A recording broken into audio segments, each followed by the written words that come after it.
Camarade Philippe, je vais réagir dans audio. Il y a 6 minutes. Dans mon transféré audio, moi, 6 minutes et 38 secondes sur le groupe Parlement debout. Les choses sont très claires.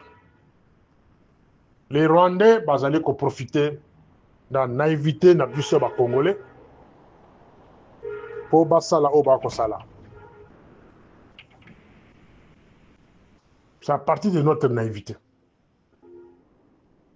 Et naïveté en question que j'ai fait allusion, ils ont pas intellectuels congolais. Dans ce pays-là, nous avons les renseignements militaires. Les renseignements militaires, la plupart des ont nourri l'information dans le mingi et autant dans le renseignement civil. Maintenant, nous allons comprendre le bateau des renseignements. Les civils fournissent des informations dans le renseignement militaire. Renseignement militaire a payé au Tsubisu Tovandi, bazali na matériel et qu'on peut permettre bango de coopérer sur le terrain. Mais 60% de l'information et renseignement militaire, au bien de MIAP et où t'as pas civil. Et où t'as le renseignement civil. Sur base de renseignement civil, il y a direction, il y a renseignements généraux. Ce qui, basé sur la collaboration des informations, les militaires développent pour arriver à l'objectif militaire. Mais chez nous, ce n'est pas le cas. Quand le Conseil spécial en matière de sécurité convoque des réunions à caractère sécuritaire, comment on va responsable de la sécurité, pour répondre. Et tout ça, ça arrange camarade Félix. Ils ont arrangé. Dans le sens de Batu O et Batindaye, Bache, professeur Barande, comme conseil spécial, Batu O et Batindaye, parce que la plupart de ces nominations, ils ont la cahier. Les nominations non sa salaka sont des gens qu'on les recommande, qu'on les impose à cahier. Chaque tout est la place à Tchak. Beaucoup tout na la pesa autour, la pesa institution wana. Beaucoup tout na collection binongo. Et dans la carte du gouvernement, quand il fait la liste du gouvernement, à l'autonomie, la plupart des ministres sont dans le cabinet Moulili. Les profs Mbata que vous voyez là, c'est un ancien du RCD. Au moment où il y a union sacrée. Et s'il y a une liste de futurs dirigeants, il y a un rédiger liste. Les baccalauréats discutés, il y a un camarade de Félix. Quand prof Mbata fait une liste, à sa liste, c'est au nom du RCD. Et RCD, c'est quoi? C'est le Rwanda. Donc, bazali bato ba recommandaka. Donc, ba travail bato mitura bango ba che bango wada. So ko sakani ba bumio. Ya omoni ba plupart ya ba kunzi oyo bazali na kati. Ya armée, police partout, même le gouvernement bazali ba kanyi ba mbanga na bango parce que bazala ba serment ba sali butu butu. Ya que ceux qui ba trahir bato ba che bango le faut ba bumo bango. Ya mbalo bakati. Il y a même des dirigeants il y a sécurité. On peut ces informations attendre mais avant de kimé. Azo kobanga diwa. La présidence c'est la même chose. Un haut placé à la présidence, vous lui donnez une information sensible. À côté là, il y a un réagir. Pourquoi? Parce que ce sont des gens qu'on a nommés avec des missions. Parce que la mission. Avant de nommer Bango, Bazali n'a seulement passé la kabutu butu. Yango Zomona. Les Rwandais maintenant, les Rwandais avec Kabila, Bazaki Kosala Biloko Yakobataba. Mais avec Félix, les Rwandais ne se cachent plus. Comment composer acte à Moïse. Bon, là, c'est le cas de Uvira. À Uvira, on nomme un commandant traître, ou il y a quoi ça qui Bukavu, ou il y a quoi ça qui Goma. Ce commandant-là va nommer Boboyi, Kagama lobi ke Isaka Kaye, il faut azora Kawana, imposer Kinshasa. Et responsable de son armée, Telemi, que vous n'avez pas le droit de nous imposer notre choix. Telemi, lui Kakaye, Rwandais wana il faut qu'il y ait Uvira. Allez-y comprendre qui dirige l'armée. Les moments où vous avez la discussion, il y a commandant à Uvira. Camarade Félix, camarade de master, caméra, Sam Lokonde, organiser maman la distraction quand il y a vite Kinshasa.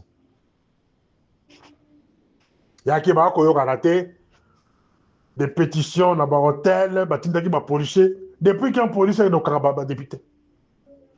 Depuis qu'un air est dans le policier. Parce que quand ils vont organiser des scénarios, ils vont organiser des scénarios. Et l'autre, il y a Kamere, Sam Lokonde, qui est basé dans le Parlement, dans le Sénat. C'est un scénario monté de toutes pièces. Eza la camarade de Félix, eza la Kamere, eza la Sam Lokonde, on dit que je rôle moko. Na ibse binu biloko na mbala na mbala. Bazale na phase finale ya balkanisation. Alors, comment commenter le scénario, comment on a qu'à biloko solo, mais biloko le kuta. Ils allaient permettre d'avancer, de faire avancer ma pied là-bas sur le terrain. L'État a ouvert beaucoup bétana. L'État a ouvert, mais la Kinshasa va organiser distraction, il y a qui n'ont pas besoin la caméra. Et les qui sont distraits maintenant avec ma caméra. Ma caméra ouvert est allé bagoter. Et ouvert est la maboko ya Rwandais. L'obi boko ka Tanganyika manyeme kwei. De l'autre côté boko caméra longwe. Et elle caméra kolongo a quoi une distraction mosusu. Peut-être bon on va apparaître dans est. Boko ba kemoni sara bilaki binote. Bon, comment la caméra apparaît dans l'Est, à comment critiquer Félix? C'est ça la phase de balkanisation. Bon, comment on a la caméra région de Kabila?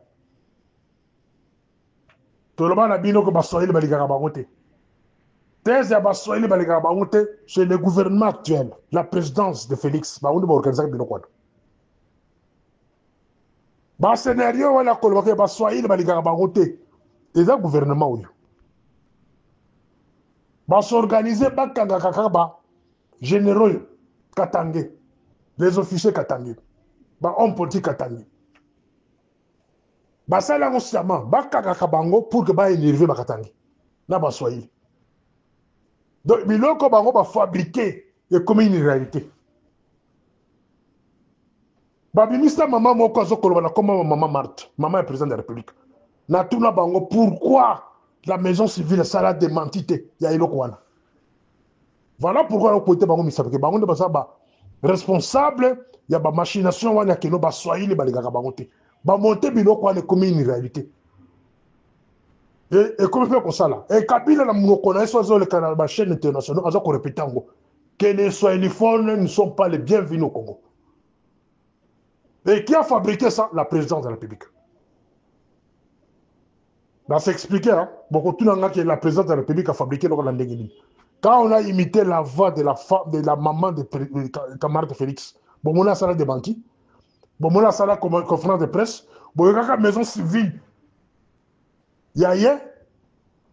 Et ça le démenti, non, bah, cela veut dire, les bilok bah, mis laboratoire là-bas ensemble avec les Rwandais. Comment diviser un peuple congolais? Comment diviser les Congolais? Congolais sont forts dans la division. Ils sont divisés par un ouan de bien. Bah diviser par Swahili et les Lingarafon.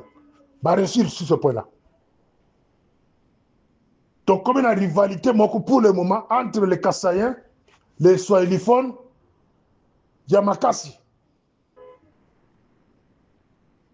Alors lelo ba ko disere bino na makambo ya Uvira wana Uvira ba imposer bino mutu wana Rwanda wana ba ebike akozala kaka wana malgré bato bakokufa bakotia mutu wana. C'est ici maintenant que vous devez maintenant juger le président de la République et son gouvernement. Est-ce que bazali ko travailler pour le Congo? Peuple boy mutu na nini na est à Congo. Pourquoi imposer mutu wana? Intérêt ni camarade de Félix, na ministre de la Défense, bazali nango na katia. Ce fameux général Obachekuna, le Rwandais la Uvira. Intérêt ni bazali nango. C'est un expert à l'équipe générale Nyonso. Bon, toute la question. Les traîtres. Bon, tu as la porte-parole du gouvernement, il y a armée quand il parle. Bon, tu as les longues naïs. Azana et longue bangala ou yaba miibi. Azana et longue oh yaba traître. Il y a mouto basi ba sombaye le kola main à l'époque pour asa la G. Question il faut qu'on se pose ils ont commis tout là. Le silence de l'armée. Il y a pas non ça mike oh ne soit ça qu'il banda ou. Bozana kati armée. Bozo tala ne ba ko préparer abattoir la militaire. Quand est-ce que vous allez lever vos voix, vos loba, vos revendiquer vos droits na bino, armée, biso le la cabino, bino ba to sime minduki, bino ba to na terrain, biso le la cabino, to e bisa bino, c'est ce que vous devez faire. Hein, mes chers amis. Na ebisa cabino que chaque changement de régime, ba première victime est bino ba militaire. Chaque changement de régime, boto na bato ba ya Goma, boto ba militaire à Goma, ya Bukavu. Sort na bango ezali nini? Boba na ko comparer bango. Na bino soki changement de régime ça milobi, boko za la wapi? Les militaires. On dirait bozo ba même ban taba, ba tubo bo bazu ba cerveau na bango, boko comprendre, boko raisonner petit. On vous impose un Rwandais à l'est du pays, bote limité. Bon revendiquer te bon tira wazalendo wabeta na bango na bango. Et puis beaucoup beaucoup boulona ba wazalendo. Qui se bat avec les wazalendo? Les Rwandais qui sont sur place dans cette armée là. Mes chers amis. Distraction organisée par l'Assemblée nationale et le Sénat et la présidence est collectée. Scénario wana ke kamera bakulongola ye eza biloko ba monter juste pour vous distraire. Ezali na distraction après distraction et qu'on permettre que est wana mubimbe kweya. Si kamera tombe est mubimbe kweyi. Si Samuel Okonde tombe Katanga et kweyi. C'est ça les objectifs. Et ceux qui ba province sont les kweyi ba luba boye ba ke vous autour na bino. Dans l'union sacrée, on a recruté les gens, bah, on va jouer le rôle de la balkanisation. Bah, on va jouer le rôle de la balkanisation. Bazali. Bah, on va jouer le rôle de la balkanisation. Bazali. Ce qui est Katanga et Kwei, Mubimba, est Mubimba Kwei, écoutez, surtout la Kasaï. Bon, on va voir, le l'Arabie Saoudite. Laissons le temps au temps. L'avenir nous parlera. Morning Star. Je disais au premier audio que Bolanda, scénario, il y a Kamere, Samuel Okonde et Félix. C'est une distraction. Une distraction organisée. Tellement qu'il y a trop de naïfs, des inconscients, parmi les Congolais, mais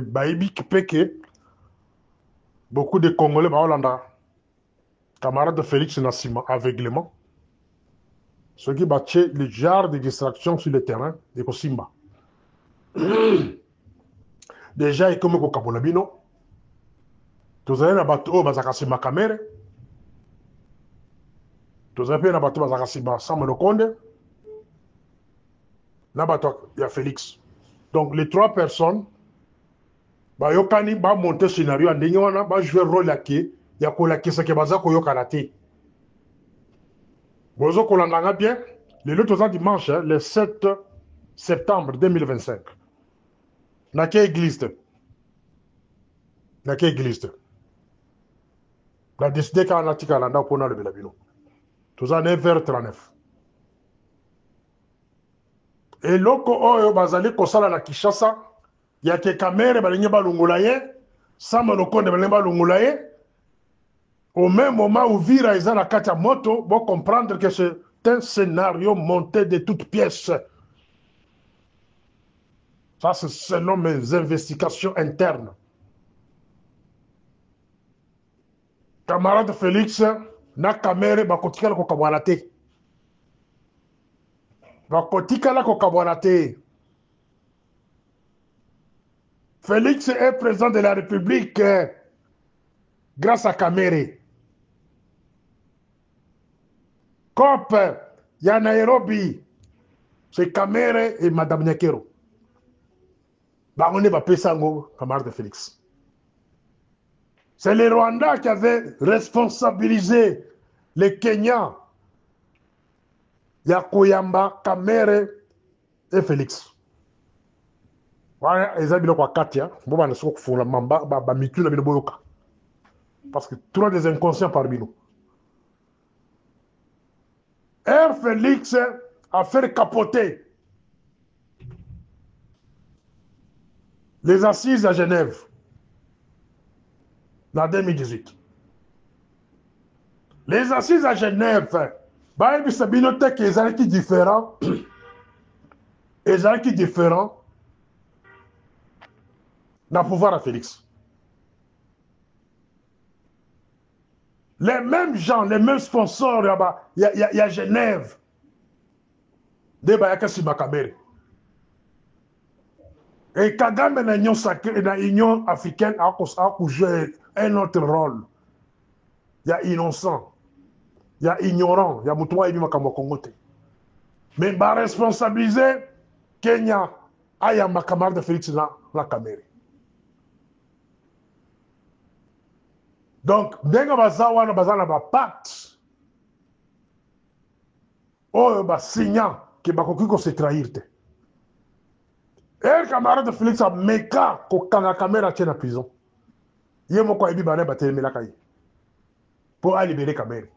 Et Kamere tika la ko la prison te. Kamere dormait chez lui, dormait quelque part.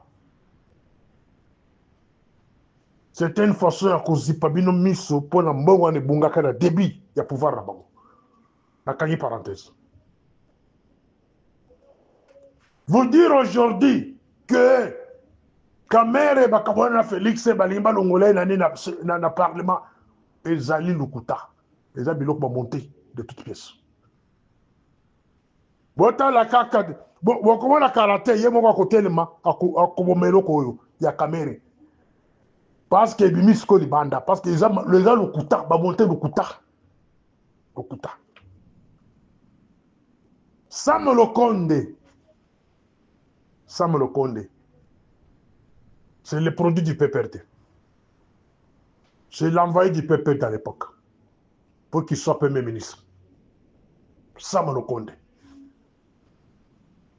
C'est les représentants. Il y a PPRD. En remplacement, il y a Vieux Yibukamba. Je pense que Rabino Malemba,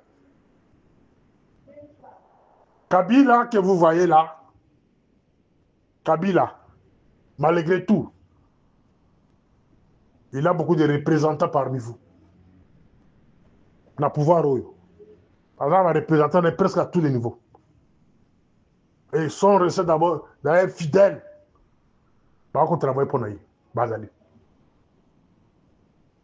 Nous dire aujourd'hui que Sam Lokonde a contre camarade Félix, c'est des mensonges. Que Balima Benganaye, Nangongo Tokoti, na phase Tozali, phase beaucoup très sensible. Que Sam Lokonde a Kolongwa, dans le Sénat. Il y a des individus dans le Sénat, qui ont des pétitions. Les individus ont le pouvoir en Europe, ils ont force en Europe. Ces individus-là, pourquoi parce que là, quand ça la motion, mon côté, il y a ma caméra, ça m'a S, il y a ma traitisme et consort. Ça la motion, tu es pour l'année. Quand ça la motion, ça la pétition, les lots. Avec quel pouvoir? Sont les oiseaux de même plumage. baza batumboko bayokani bayo tosalabo tellement que baboni que baza devant un peuple bolonais peuple arezonaka te aza na temps ko réfléchir te peuple alingi distraction na kati ya baréseaux sociaux na phase oyo bovandela mboka na bino bobana ko réfléchir baétudiant biso na période na bino na période na biso baétudiant totelemisaka mboka wana quand même baétudiant bozali ko réfléchir te bon réfléchir pour l'avenir en mboka na bino botala nini bokokosala mpo na pays na bino pourquoi vous laissez les pays les mettre demander na baaudio nanga président na yebisa bino ke le pays est dirigé par du RCD et le MLC le pays est dirigé par RCD et MLC depuis 2001 bango nde bazwa Kabila en otage pendant 18 ans bango nde bazwa kocontinue na kodirige mboka bazwi mpe Félix en otage depuis 2018 baimposer logique na bango. Et Félix Andimi, parce que lui, ce sont les honneurs qui lui intéressent. Félix, c'est ça, honneur, pas prestige, quand on a tapis rouge, bon ben béton, bon ben président de la République. Et pour le reste, ça ne lui concerne pas. Italité. La preuve, pour le mettre sur la cassette, que nous, Moukolo, ceux qui ont sali, na sali loko moko ante, jour na kwebo ba mabanga. Est-ce que bobo na sali loko? Ah, cause bobo ba mabanga. Nous avançons vers la fin de l'année, non? En premier temps, depuis le début de l'année. Il s'en fout. Dans mon conseil, mes chers amis, le pays est trahi par les enfants du pays. Nos autorités, basaï, basomba bango. Je peux dire 3/4 basomba bango. Basaï, qu'on travaille dans le Rwandais. La plupart des autorités, basa la carte armée, basa la carte il y a ANR, DGM, police, présidence, tous, basomba bango. Je peux vous donner des exemples où il faut le tout. Botala, depuis l'arrivée des camarades de Félix, depuis le départ, il y a B, il y a François, comme conseil spécial en matière de sécurité. Botala bateau, nyons, banome, simana bango. On doit fragiliser l'appareil à sécurité, c'est camarades de Félix. C'est pas lui qui nomme les gens dans des appareils de sécurité, baza batozo ko imposer. Par son cabinet là, oh, bato ba mona kala miso te, bato na bayaka la présidence te, mais ba travailler là ba hôtel, ba onde bazali ba kolo pouvoir, ba onde ba simbi clé, il y a pouvoir à Félix. Les Bise Makara, les Rouberois, tous les achats de RCD là. Bayaka présidence te, bon tu vois comment on a la présidence te. Mais la présidence ba tcheba ba caméra na bango, c'est Anthony Kinzo. Il est le caméra batouane. La présidence pour contrôler les Congolais, tous ces bibumba là. On va dans ta présidence. On va vivre dans ma conseil. Mais bâtir bango rwandais. Ils ont encore nya au mot bâtir na kati ndako pour contrôler Bampuku. C'est Anthony Kinzo à la présidence. Bazali ko banga et ko le kana béton la présidence. Comment moutouane. C'est là où ba ko bengi na Congolais ba bibumba ba biwelewele. Moutouane ne wana bako train de le piéger. Na kati na kaka na présidence wana. Beaucoup de temps de piège. C'est bien surtout à la Kawana, la place où on a Moutouana. Vous avez beaucoup de Vous avez beaucoup de parce qu'il y a trop de bolonais. Bazota la sans aucun moutou climatisé. Les boumé vimbi, azana kamo dollar la banque. Asumi kamo ndako, atinde bana libanda. Pona ye sukiwana. Mais comment on a venir à pays? Ya ba benga bino babiwelewele. On doit fragiliser l'appareil de sécurité chez camarades Félix. On doit fragiliser la sécurité en pays. On doit fragiliser l'armée. C'est bien lui qui est le président de la République. Les amis, l'autre mandat, c'est mandat commun. Il faut que l'on a mis sur bateau. Parce que tu as mis tant nini et tu as mis sur mon kiloté. Il faut que l'on a mis au bloc de ce.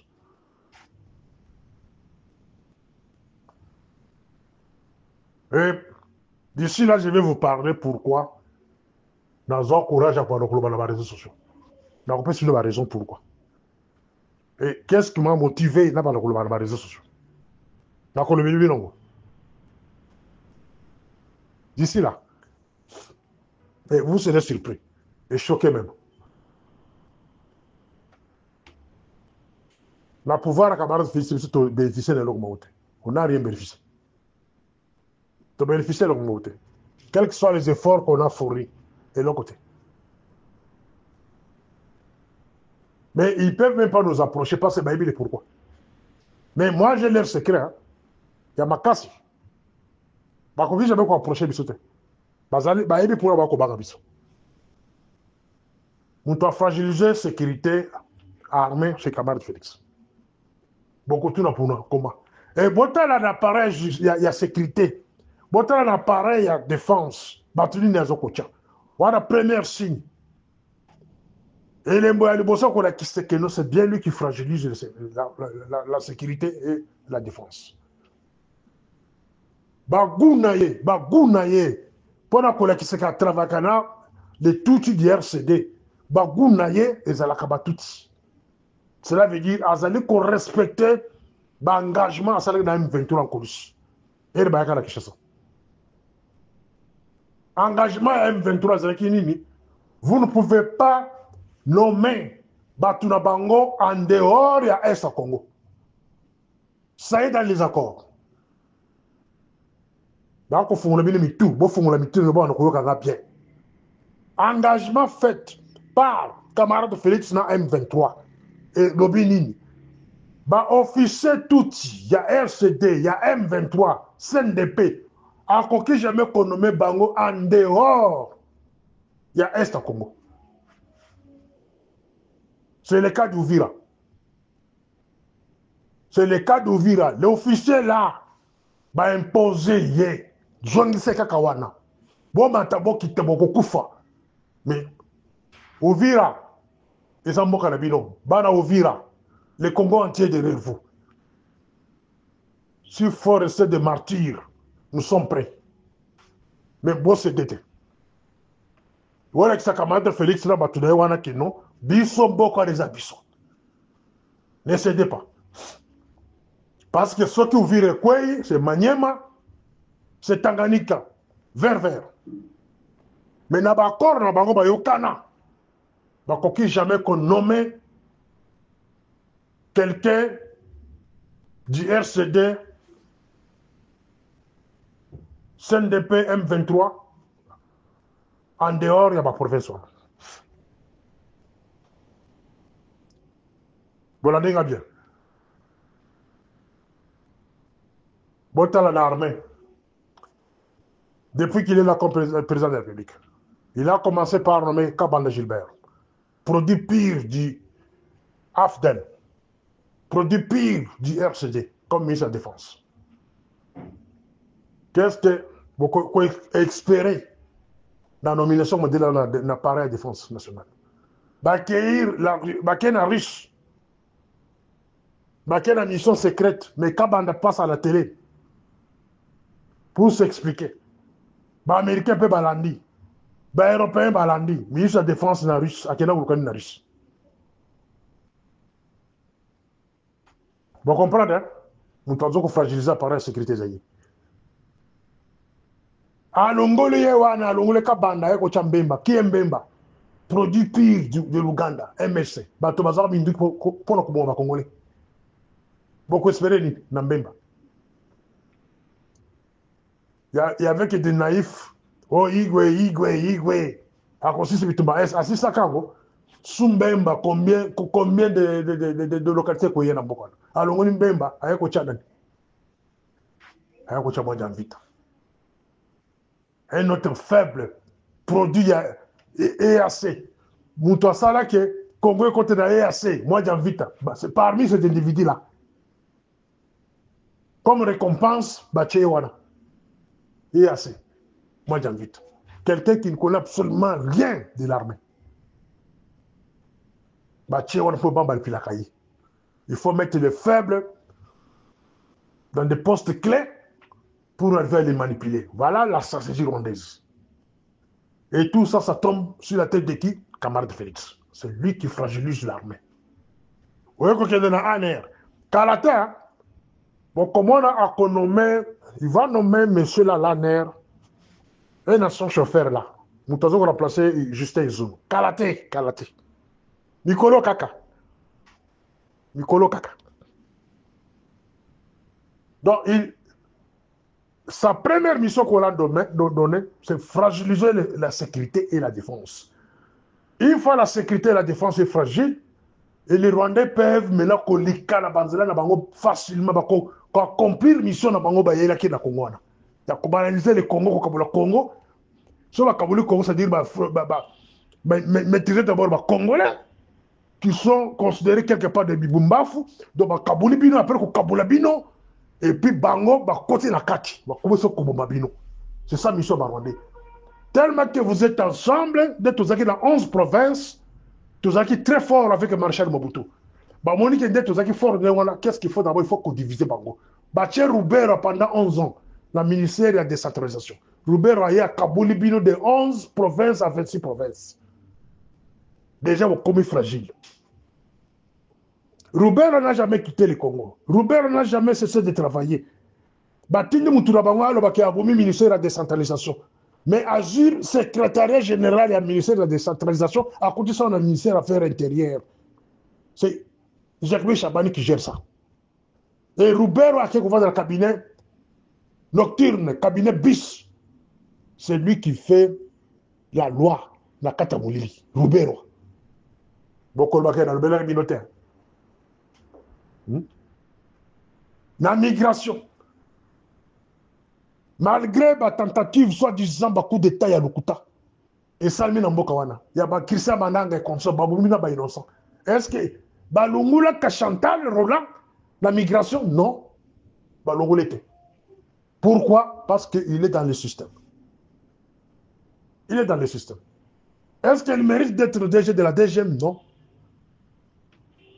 Il ne le mérite pas. Parce qu'avec Kachantal dans la migration, c'est le passoire. Congo est un passoire. Beaucoup de gens ont oublié de faire. Exemple, Eza Matata Pogno. Abiman Dengeni. Exemple, Kabila Abiman Namboka Dengeni. Malgré que tu as Abiman Bakima, mais Kachantal est intact, pourquoi? Parce qu'il est dans le système. Voilà, Moutazo qui a fragilisé le service de sécurité. C'est lui-même le président de la République. Tolobela, il a écrit, Tindele Mikanda, Banini. Bongisa sécurité, ayokate, amusu tokumo ko piole la musu banda. Après ce exemple, il y a armée, il y a la migration. Na ANR, Kalate, azo konomele bino un AG, il y a chauffeur, un ancien chauffeur, recommandé par sa propre femme. Kalate, dossier des à table, peut-être ordonnance aussi va signer. Kalate va publier. Alors, ils vont vous mettre un monsieur, un chauffeur à l'ANR, qui ne connaît absolument rien de la sécurité. Et c'est celui-là que les Rwandais vont commencer à dicter les choses.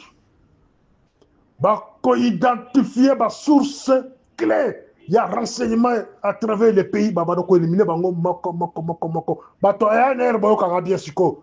Ce bokol bakena le bela binoté. Mission ya Rouberwa. Se mettre d'abord un faible niveau, il y a ANR. Après, ils vont identifier les gens intelligents au sein de l'appareil. On va commencer à vous éliminer un à un. En douceur. En douceur. Donc, Moutazali, pour fragiliser le service de sécurité, c'est lui-même président de la République. Pourquoi il nomme des faibles dans des postes clés? Son conseil spécial en matière de sécurité, Prof. Barande. Un faible des faibles. D'abord, il est malade.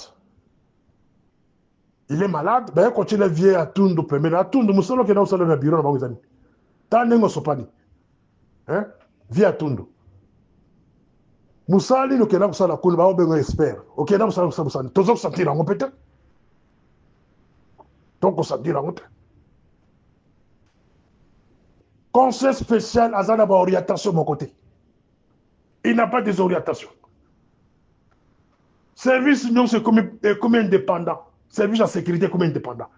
Elles à la ANR, elles à la police, elles à l'armée, elles à la migration, baza indépendant. A convoqué ka réunion ka chanter la yakate na réunion wana. Ka chanter la répondre kate. Qui peut payer des miap ndenge moko. Ba répondre kate na réunion na ye. Les bossons vont donc continuer à déléguer mais ba yaka discuter. Vous êtes dans quel pays comme ça? Conseil national de sécurité, pays est en guerre.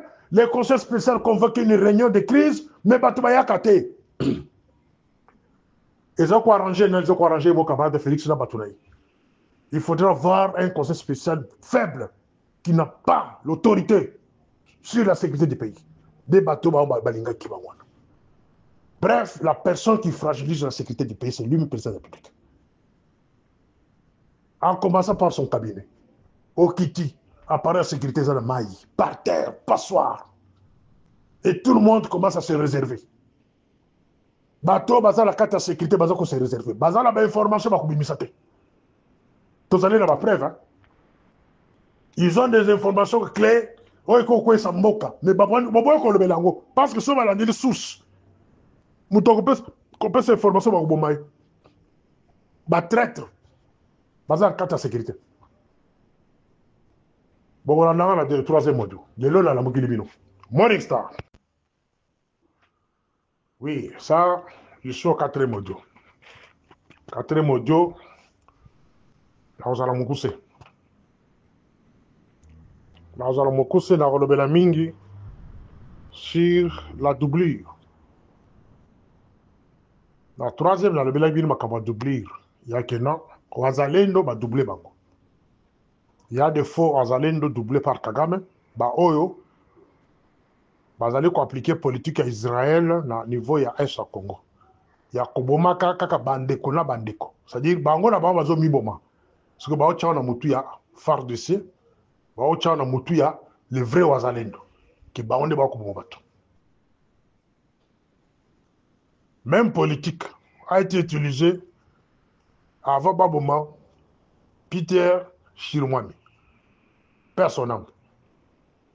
Il a été diabolisé une semaine avant Babomaye qui est un traître. Mais je suis étonné à comment on a que à Kofi, Bakundi avec honneur. Un traître, mais Bakundi avec honneur. Bon, on est très honnête que non. Avant sa mort, il y a eu des manipulations. Sur les réseaux sociaux que non, Azaki traître, Asalaki boye, eh bon boye, bah militaire, on a fait ce rapport que non, Chirumwami a livré Goma. Or, bah vrai livreur à Goma, Bazaki na Kinshasa. Ils ont manipulé l'opinion militaire, juste pour reconnaître que moi, Peter Chirumwami, Azaki, général Peter Azalaki, traître, il faut qu'on bomaye. Mais par ma grande surprise, dans mon Bakunda avec honneur, ça dépend de mausolée. Voilà, bah, signe la qui s'est non complicité, il y a ba mort, il y a ba généraux Moussoussou, na ba homme politique Moussoussou, mais ça les fait à Mounene. C'est-à-dire Moutouana, Azaki, gouvernement d'Aza, Simaëli Wanaï. De doubler. Na quand il y a gouvernement, vous avez un gouvernement, bien au moins la mise. Mais doubler le gouvernement pesali. Dirigé par Rubero, Bizimakara, la Katia Molili. Bazala, il y a un gouvernement. C'est ce gouvernement-là qui décide d'oublir. Vous allez le doubler même au niveau renseignement. Na anero on a quand même anero mususu. Mais vous avez anero mususu à Molili. Oh, il décide. Oh, il boumakaba, anero mususu physique. Yezali. Na niveau de la police, ndenge moko. Partout, doublir. Même la justice, procureur à Solo Azalaka. Ou à Dissidaka. Je pense que la Kayina une parenthèse. Donc, il y a des scores à la nouvelle justice. Boyokaki, avant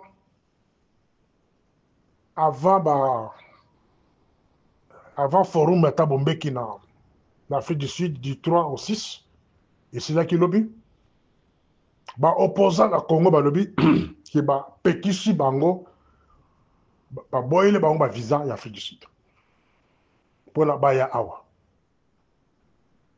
Dans l'Afrique du Sud, et boyele opposant, selon tout le monde dans le groupe, il y a parti, lobby, diplomatie à Fachi, il y a les sous Kokumi Samoa sur le Thérèse, Kayikwamba, comme d'habitude.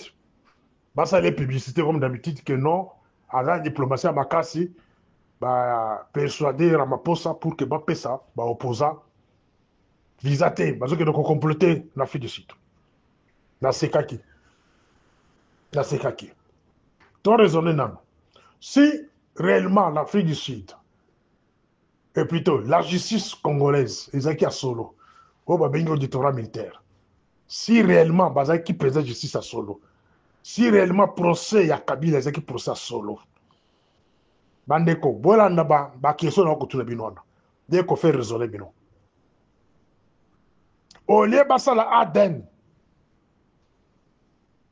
ya Kabila ye moko direct na Laurent Désiré Kabila et bemela ezawana bazo ndeko ya tata mwasi ou bien mama Sifa aza na mboka wana akibate bazo makila na ye basala Aden direct concernant Kabila Joseph. Mais bango baki osala Aden ya Ibrahim po bayi kosa Ibrahim aza mwana Kabila opa. Aden ya Kabila exclu. To mona passe ba beti solo na mote. To tiki wana. Soki justice wana ezaki ya solo. Jugement ba kosa basala pe Kabila eza solo. Condamnation soki eza solo. Pourquoi balancer mandat d'arrêt sur Kabila? Pourquoi annuler le passeport réalité? Kabila se déplace comment? Batu ya M23, presque Bangonyo Sozaki condamné à mort. En commençant par Nanga. Délégation au Kendara Qatar. Délégation au Afrique du Sud. Basée dans la liste des condamnés de mort. Condamnés à mort. Pourquoi il n'y avait pas de mandat d'arrêt sur eux? Pourquoi l'Afrique du Sud est Kangi Bangote? Si mandat d'arrêt est arrêté sur Bango. Pourquoi le gouvernement congolais a tiki à la collaboration avec un mandat d'arrêt à la tête? El Bachir, ancien président soudanais, Bakanga est en Mokaoul. Parce qu'il était sous mandat d'arrêt international. Bakanga est. Ni têtait son intelligence. Il y a cause de militaire sud-africain en Soudan en otage. Héros, Azara CPI. Il avait utilisé son intelligence.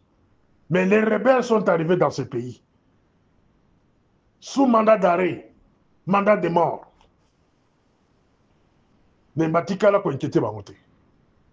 Les opposants à Kinshasa vous racontent des histoires que Baboye a visa. Mais Nan a appelé ça rebelle visa. Nan n'est pas le même consul au Hazana Congo. Le consul qui est au niveau de la Kenya ou bien à Rwanda. Acceptons que Bakena a visa na Rwanda avant Baya Awa, les rebelles. Les consuls à Rwanda, on a dépendre de ministre des Affaires étrangères et sud-africains. Ce n'est pas le même ministre. Ce n'est pas la même migration. Comment Bakoki kopé sa visa na ba rebelle? Ba pesi ba rebelle ba visa d'Afrique du Sud, ba ko participer dans forum, mais il y a ba Congolais, ba opposants, soi-disant Congolais, ba boyele ba visa. Puis ça on peut marquer dans les réseaux sociaux. Il ne peut pas dire bien. Hein? Bon, on a raisonné place en Afrique du Sud, des boyles, opposants congolais, visa, mais après c'est pas rebelle. Élection. Bon, réfléchir place en. Y'a awa, gouvernement congolais, ça l'a marqué, ya mangungute, ya que oui, wana ole, nous demandons la justice sud-africaine de nous, bakangele, ba procéder d'arrestation, moututel. Et c'est Boyoka Kiango. Boyoka Kiango. Bon, se méfier na ba déclaration ba congolais, et y a ba dirigeants congolais, surtout dans les réseaux sociaux. Parce qu'il y manipuler. Il y a des doublures partout. Même le gouvernement n'a vu ce qui doublure les alliés. Même la présidence va s'en doublure. La dernière doublure. Service de renseignement militaire, ça double.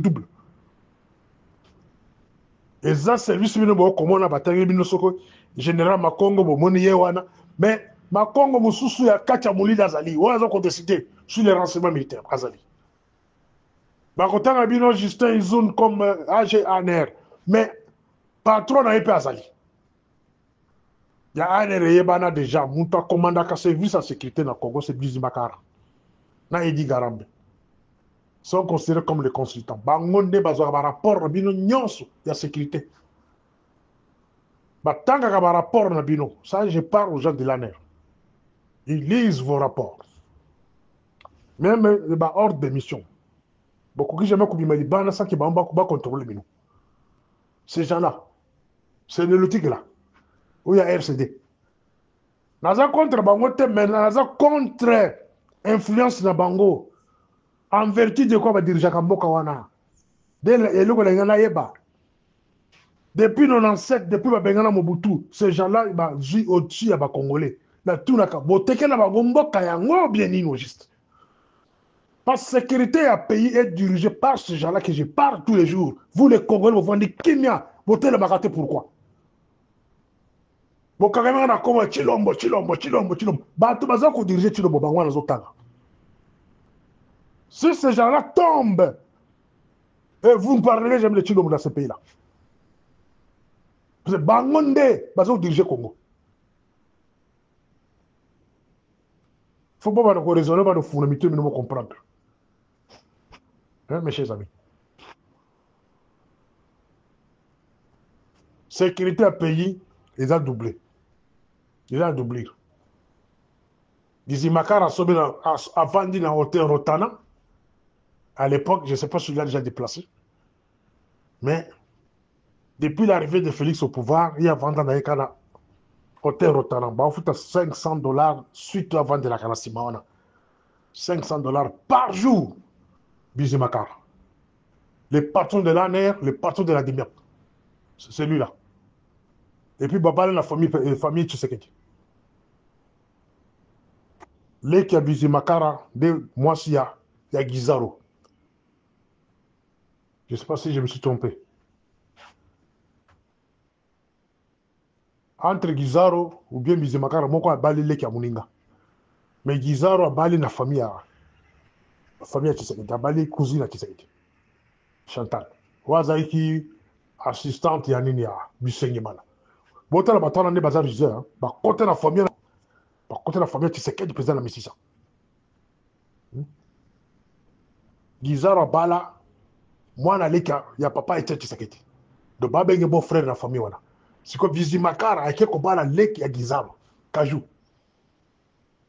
Comment ne ba côté ya? Azali bon frère à Félix par alliance. Bizi Makara. Yango ba vendre à hôtel de Rotana ba ko foutre les $500 par jour.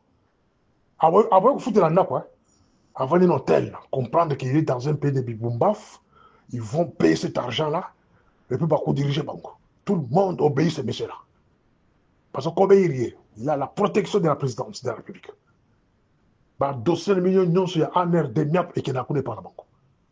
Ce qui est tangi, bikoma, et le mot kotanga ba rwandais na rapport na bino, bango ba monnaie ango, ba continuer le cabino, ba tenga maïl, ba bomio, ba éliminer yo. Voilà comment la sécurité est fragilisée. Et na comme place na comme la kanda. C'est là comme le niveau il y a fragilisation, il y a sécurité à pays. Et Nathalie Bana à la base, le président de la République qui est congolais de père et mère, moi l'ancien opposant, quand il batagana barboko. Là ici qu'on a conseillé. Si vous m'appelez pour me conseiller ici, na ko répondre ma paix. Là on a conseillé. Si j'apprends que c'est Bizima Makara qui dirige la sécurité du pays.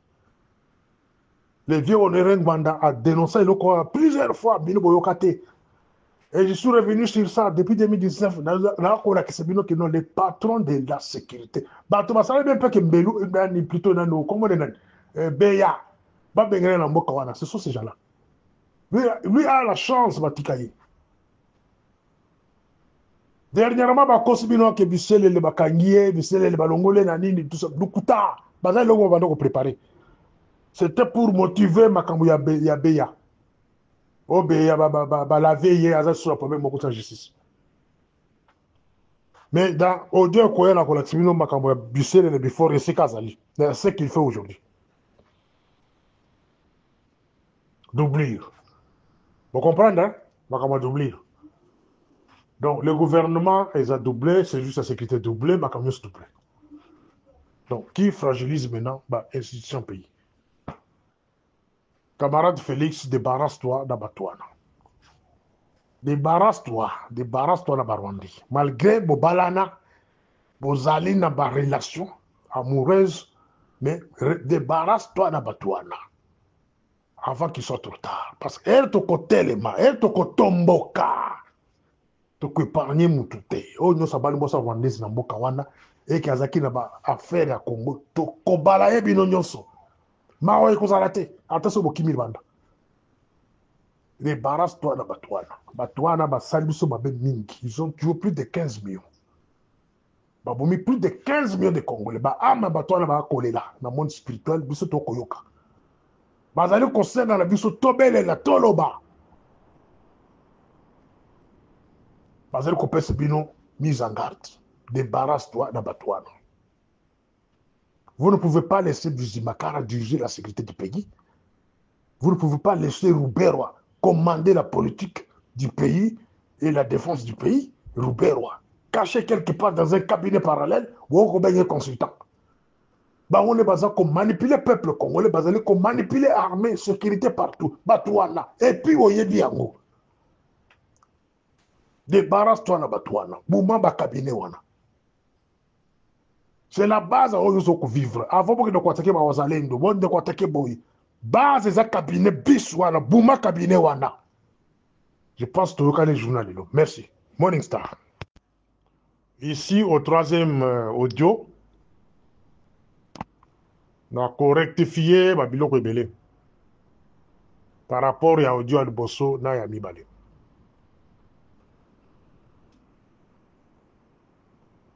Après avoir Kolanda, ma déclaration, il y a Moïse Nyarukabo, l'homme d'IRCD.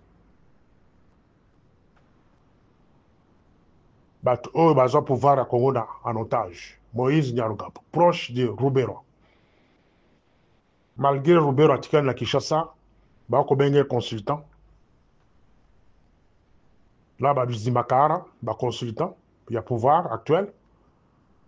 Mais bah détacher Moutouna Bango na Est à Congo pour superviser la rébellion. Dans ce qui m'attend, il y a une déclaration de Moïse Nyarugabo. La déclaration de Moïse Nyarugabo, ils allaient clair. Ce que vous avez bien, ça ménage dans un conseil de renseignement militaire. Renseignement civil, les hommes à Cameroun. Mais Botala, la déclaration à Moïse Nyarugabo. Na ibandeli ti na lelo bi tumba ya niveau ya Uvira bandi. Beaucoup remarqué que la déclaration à Moïse Nyarugabo, ils ont toujours la tendance ya koyebisa communauté internationale.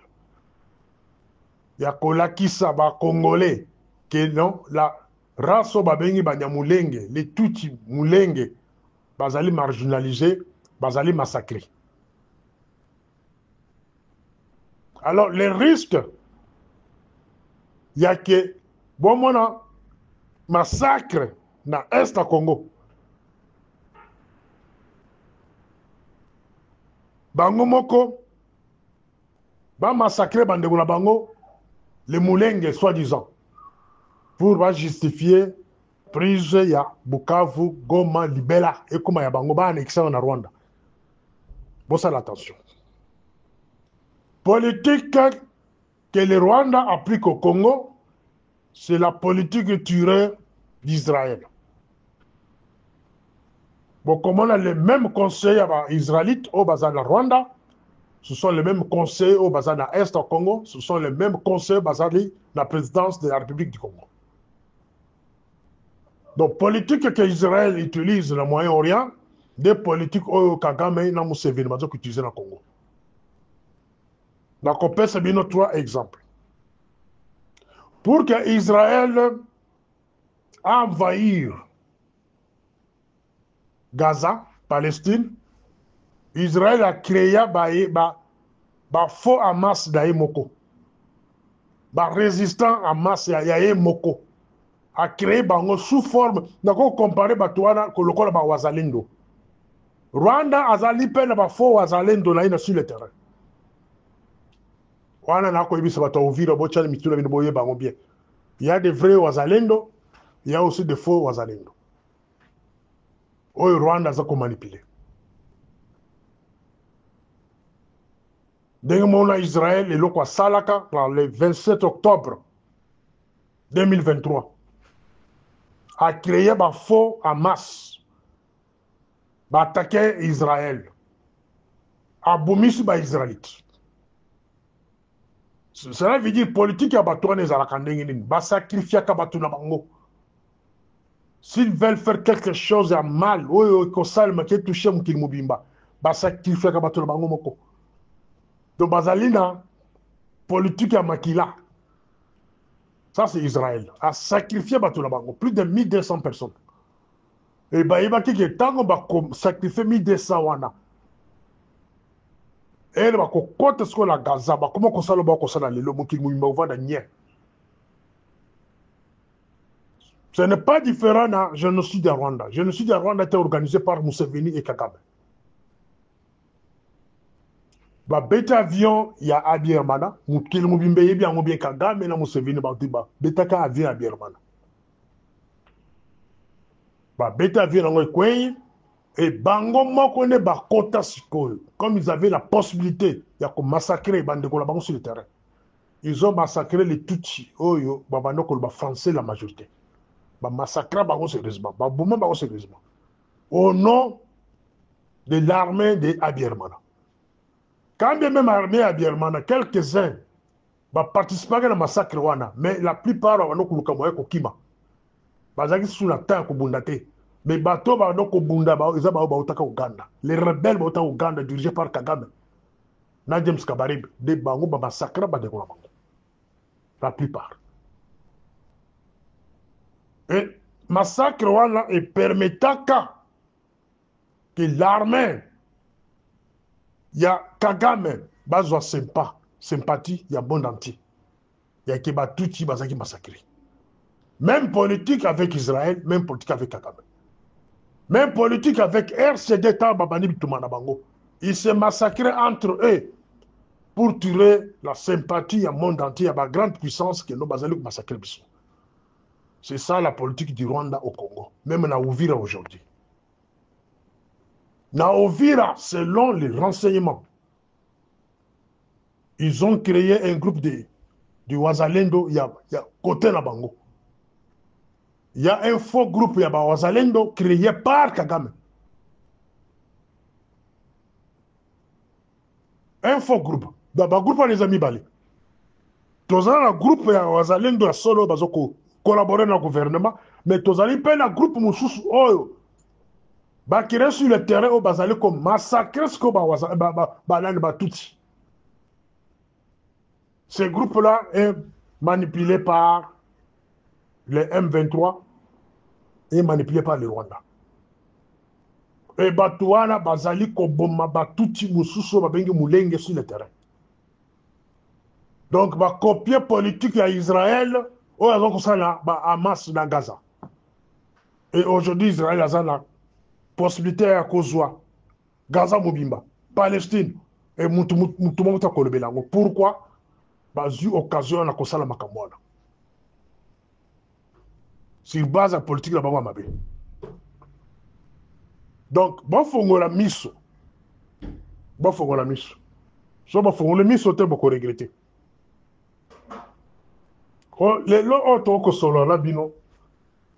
Les choses semblent un peu compliquées. Les choses semblent compliquées dans le sens que, bon, quand tu vas comprendre comment les Rwandais vous manipulent. Tout ça, c'est parce que Azalène apparaît à la sécurité et la défense de Mabokonaï. A placé Batounaï sur le terrain pour faciliter le genre de manipulation. Hein, mes chers amis. Donc, il est difficile aujourd'hui, même Bato Bakosa la carte à renseignement, va comprendre comment les Rwandais manipulent par service. Parce qu'Azala va tout. Ba poste clé, Batounaï de Bachewana.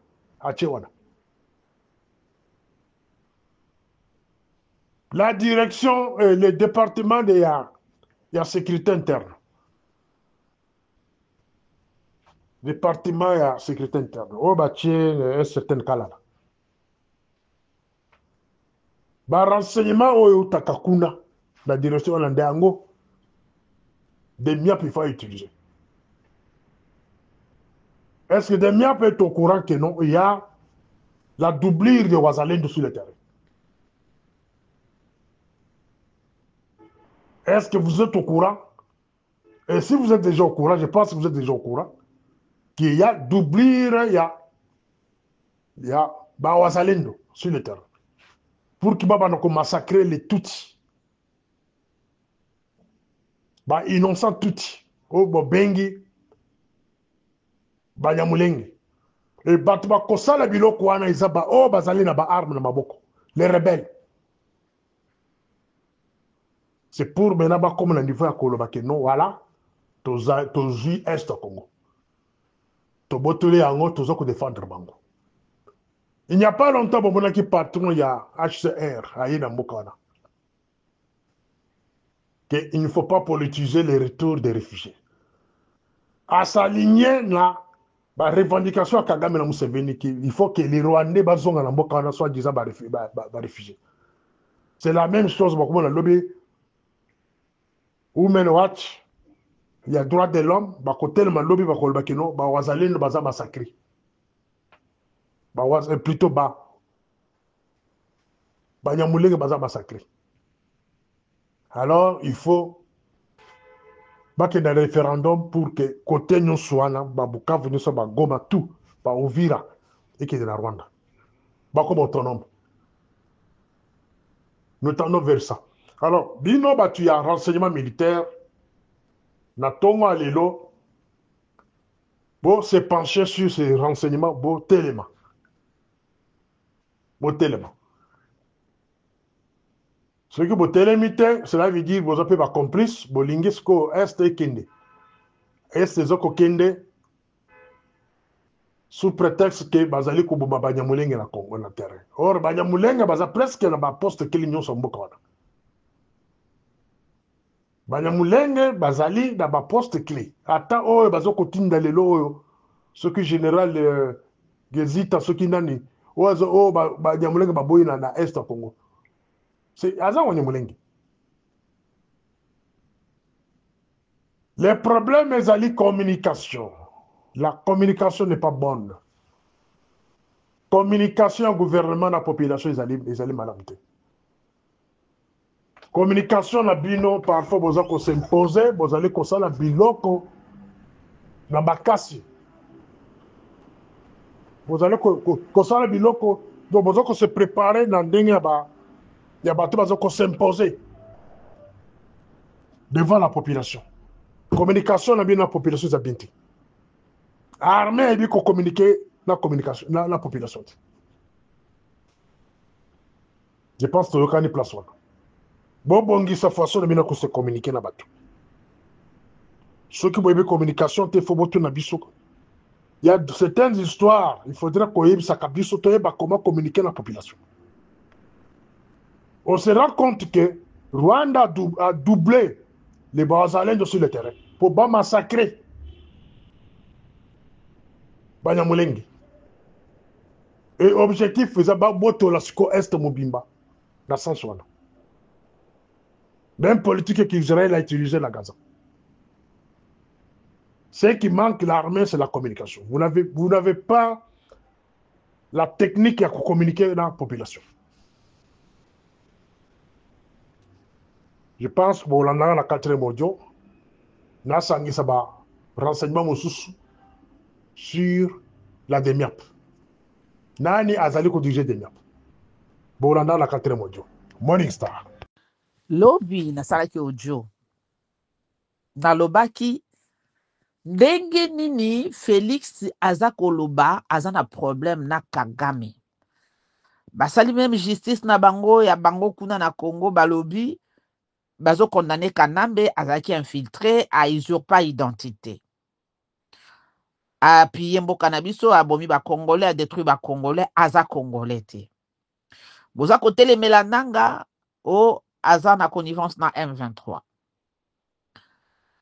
ntango ozotelemela Kanambe oza na problème olobi oza na Kagame problème mais ozonomme ce monsieur Gassita comme colonel na RDC il y a pas un sens sans ces athées il y a l'incohérence totale il y a l'incohérence totale parce que okoki critiquer Kagame mwana mobali o Gassita aza elongi ya Kagame frère ya Kagame on n'a pas de banyamulenge chez nous pona bakoma koluka espace to accepter bango babimisosie du monde comme quoi tozali na xénophobie eza korenie epai na biso tozali bato ya kopona tolingi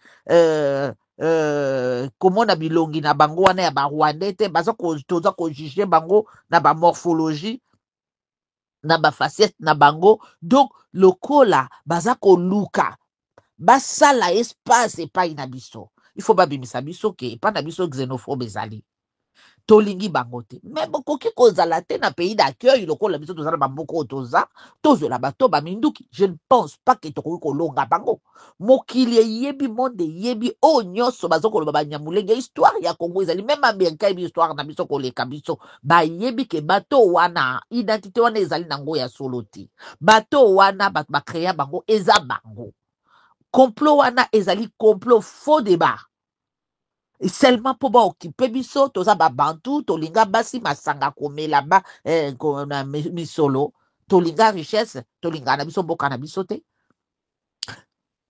mboka wana ebongeli na bango mokili eyebi réalité mais lokola baza kosoutenir bango ndenge baza kodestabilize Congo mpona baumengo ya Congo wana eza koarrange bango ntango destabilisation ezali bango bakoka kopiyaka tokozala nango contrôle te yango moye baloba eloko eza te mais réalité eyebani mais en même temps il y a ceux qui ne sont pas d'accord avec l'histoire inventée de par Kagame na batuti wana babetela yango bakomela yango balivre onana Charles onana akomi yango na livre nyonso ezali mokili eyebi oyo bapesa bahistoire bamindele basala balivre Charles onana asali livre même kalite na ndimi te ke Félix Kutu afeta ata livre wana histoire wana eza fausse histoire nalobaki yango awa ngai kaka awa na buzoba na nga nalobi soki ozokondane Kanambe mais ozonome Gassita c'est quoi vraiment que tu veux nous dire que